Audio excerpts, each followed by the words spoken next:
What is the most important thing that you want to get across to students about the stimulus plan and the Republican view on it? I just want to get across the point that the stimulus is largely a waste of taxpayers' dollars, and that Republicans feel that every single dollar that the government has is a dollar of your money, of the public's money, and that every single dollar should be invested wisely, either in infrastructure, education, defense.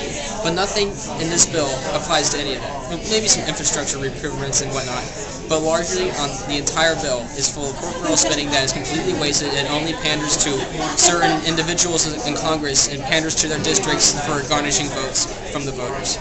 And we feel that that is an abhorrence because it's a waste of money, and people who value every single dollar, $1.14 trillion, which is the true cost of the stimulus package, is an absolutely ridiculous number.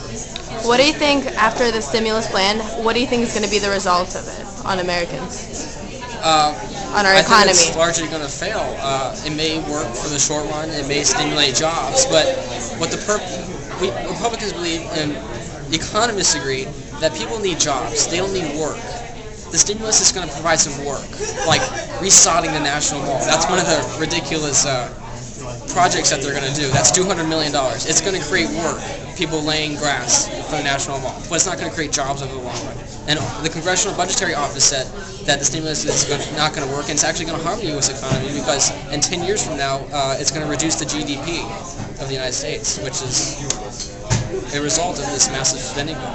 Unemployment is currently at a 35-year high. Do you think that with giving people the jobs to resod, that will help them acquire some health insurance that they currently don't have? Well, you see, they're not jobs. It's just work. They're not going to be, and since that is also connected to healthcare, if we would like a system of healthcare that gives individual empowerment. So if in our ideological world, if we have that system, people wouldn't have to have their employer to rely on. So, but people would have a more freer economy and be able to have more jobs. And also, according to the stimulus, we would want more jobs, and we want to encourage free enterprise, and that would naturally increase jobs and whatnot. But people wouldn't necessarily be relying on their employer.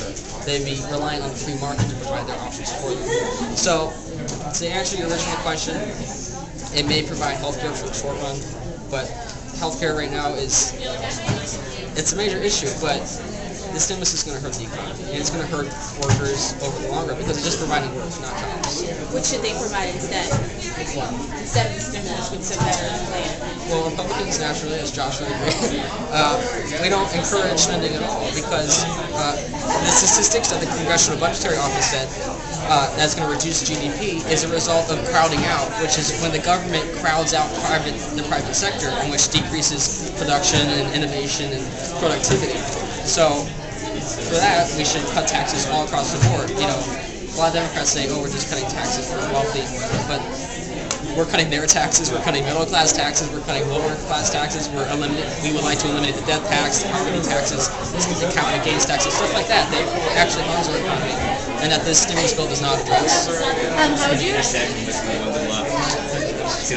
would you respond to people that compare this to the Great Depression and talk about the New Deal programs? How is this situation different? How is the situation like? And what were the pros and cons to that? Actually, I have a Wall Street Journal here right before me that says it's not even comparable to the New Deal, to the Great Depression at all, because during that time, automobile manufacturing declined by 90%. Right now, I think it's declined by 10% or some low digits like that. Nothing comparable to that. And what the article I read from the Wall Street Journal was arguing, this is more like a recession from 1981 to 1982. I'm going to borrow them for 1 second. I know you're going to answer. I have to explain it.